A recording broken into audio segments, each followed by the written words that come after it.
आज आपण जाणून घेऊया इंट्राकार्डियक डिफिब्रिलेटर विषयी. तुम्हाला माहित आहे का, की एक डिव्हाइस असतं जे आपल्या बॉडीमध्ये इथे लावलं जातं आणि त्याची एक तार आपल्या हार्टमध्ये आतमध्ये जाते.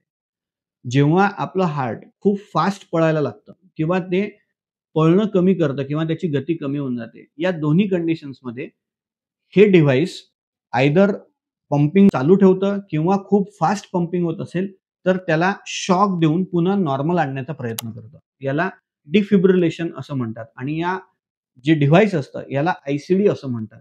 तर हे आय-सी-डी जे डिव्हाइस आहे, हे व्यक्तीला घरच्या घरी डेथ होऊ देत नाही. ते त्याला हॉस्पिटलपर्यंत पोहोचवतं. याला आमच्या मेडिकल भाषेमध्ये आम्ही ज्यांचं हृदय कमजोर झालेलं आहे किंवा ज्यांना प्रोग्रेसिव्ह हार्ट डिसीज झालेला आहे, अशा लोकांसाठी टर्म इन्शुरन्स आहे असं समजतो. कारण ज्यांचं पंपिंग कमी असतं, ज्यांना जुना हार्ट अटॅक आलेला असतो, अशा 100 लोकांपैकी दरवर्षी 1 ते 2 लोकांची डेथ होते सडनली आणि घरच्या घरी. ही डेथ होण्याचे 2 रिझन असतात. आयदर त्यांच्या हार्टचे ठोके खूप वाढतात, त्याला व्हेंट्रिक्युलर टॅकीकार्डिया म्हणतात किंवा खूप कमी होतात, त्याला सडन कार्डियाक अरेस्ट म्हणतात. या दोन्ही कंडिशन घरच्या घरी जर झाल्या, तर आपण काहीही करू शकत नाही.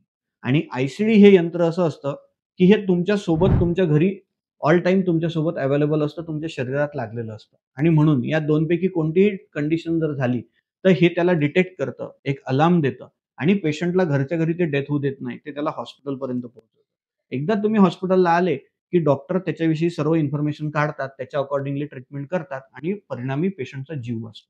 म्हणून जर तुम्हाला हार्टचं पंपिंग कमी असेल, तुमच्या हार्टला बऱ्यापैकी आजार असेल आणि तुमच्या डॉक्टरांनी आय-सी-डी नावाचं यंत्र टाकण्याचा सल्ला तुम्हाला दिलेला असेल, तर तो एक टर्म इन्शुरन्स आहे. तर तो तुम्ही नक्कीच करून घ्यायला पाहिजे. त्याने तुम्हाला नेहमीच बेनिफिट होईल. धन्यवाद.